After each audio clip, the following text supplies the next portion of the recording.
Before her death, Nichelle Nichols, celebrated worldwide as Lieutenant Uhura on Star Trek, finally opened up about the struggles and discrimination she faced behind the scenes.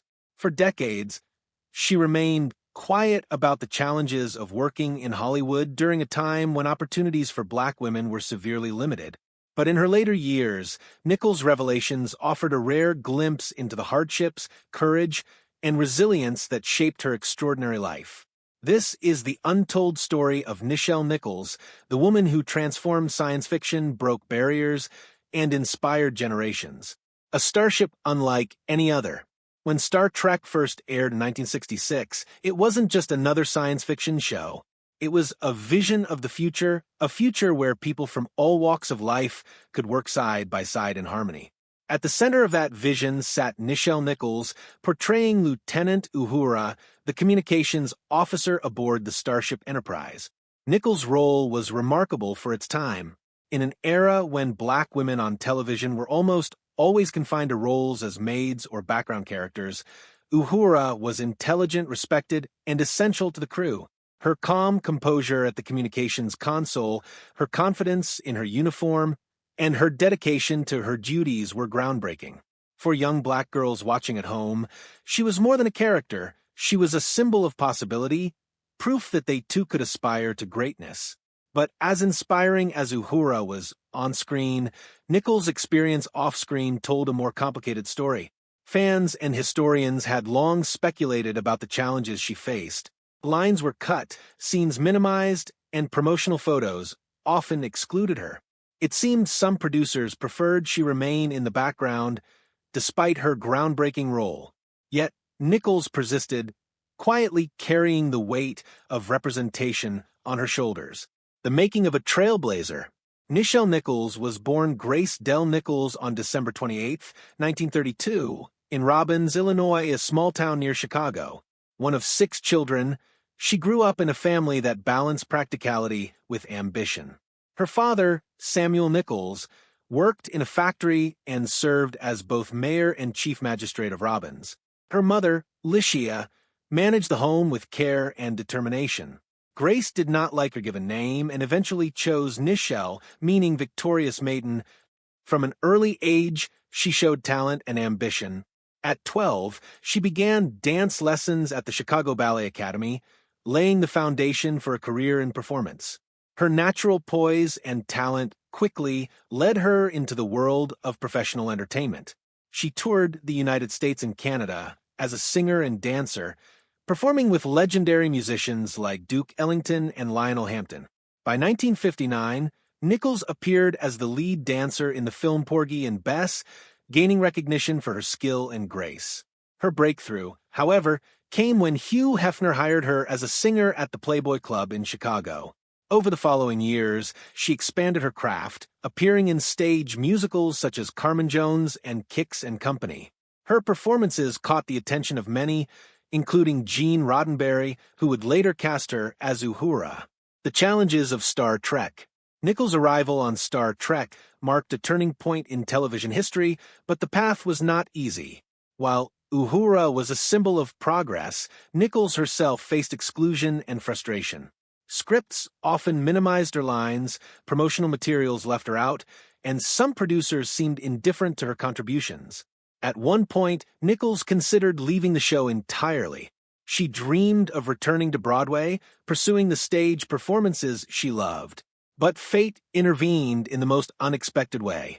At a banquet organized by the NAACP, Nichols met Dr. Martin Luther King Jr. He approached her warmly, expressing admiration for her work and explaining how powerful her presence was for Black Americans, especially children dreaming of the future.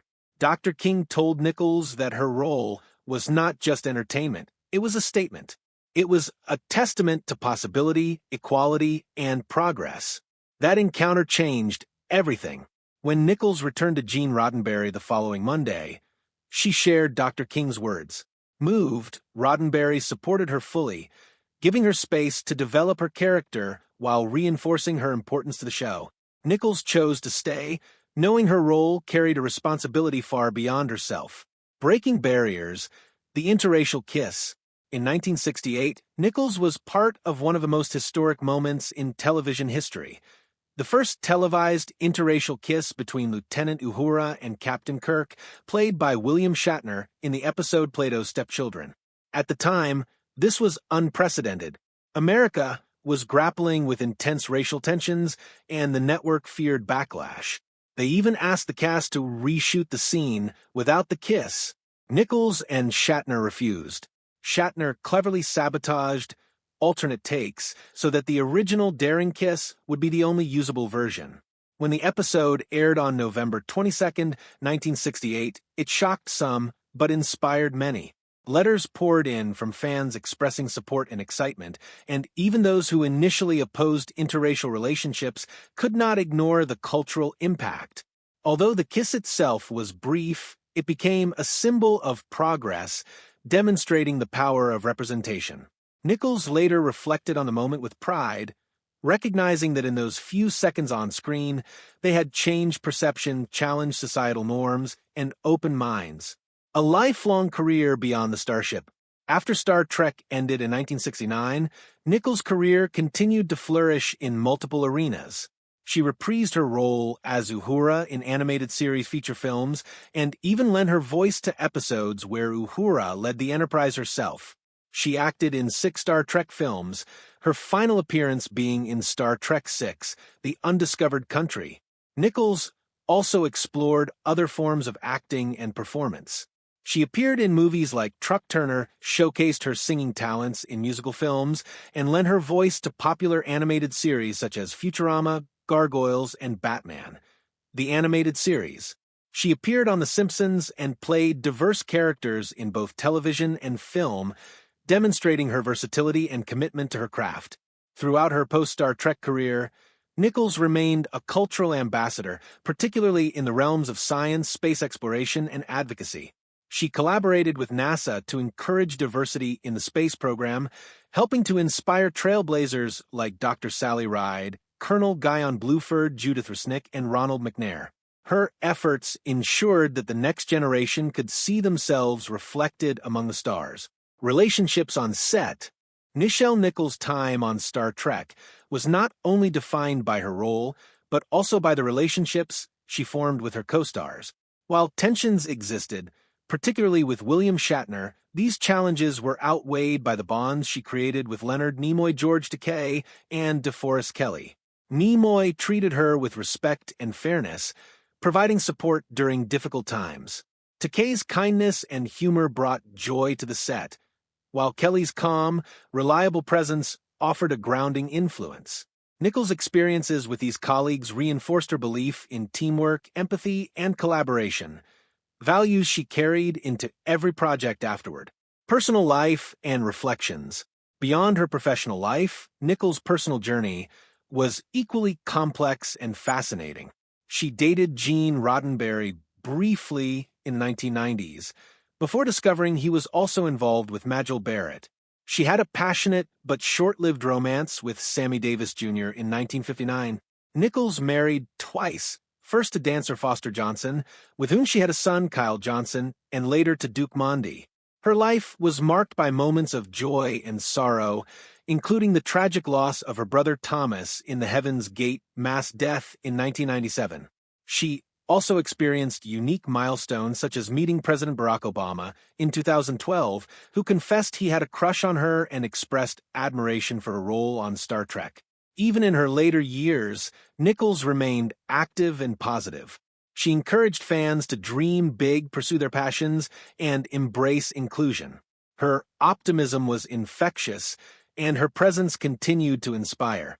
Health challenges and final years. In 2015, Nichols suffered a minor stroke, followed by a diagnosis of dementia in 2018.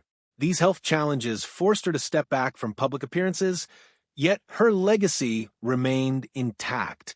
Legal issues regarding her care created additional stress, with her son stepping in to protect her well-being. Nichelle Nichols passed away on July 30, 2022, at age 89 in Silver City, New Mexico. Her ashes were sent into space, alongside those of Majel Barrett and Douglas Trumbull, as a tribute to her contributions to science fiction exploration and the dream of reaching for the stars. Legacy that transcends the screen. Nichelle Nichols was more than Lieutenant Uhura. She was a trailblazer, an advocate, and a source of inspiration for countless people. She shattered racial barriers on television, redefined the possibilities for Black women in media, and used her influence to promote diversity in space exploration. Figures like Whoopi Goldberg and Mae Jemison openly credited Nichols for shaping their dreams. Generations of viewers saw in her a role model who exemplified intelligence, courage, and grace. Even small moments, like the interracial kiss or a few lines on screen, became powerful symbols of change. Nichols' story reminds us that progress is often achieved quietly through perseverance, courage, and the willingness to stand for what is right. She showed the world that one person committed to excellence and equality could change perceptions and inspire millions. Nichelle Nichols' legacy lives on, not just in Star Trek, not just in the stars, but in the hearts and minds of everyone who dared to dream bigger, because she did first.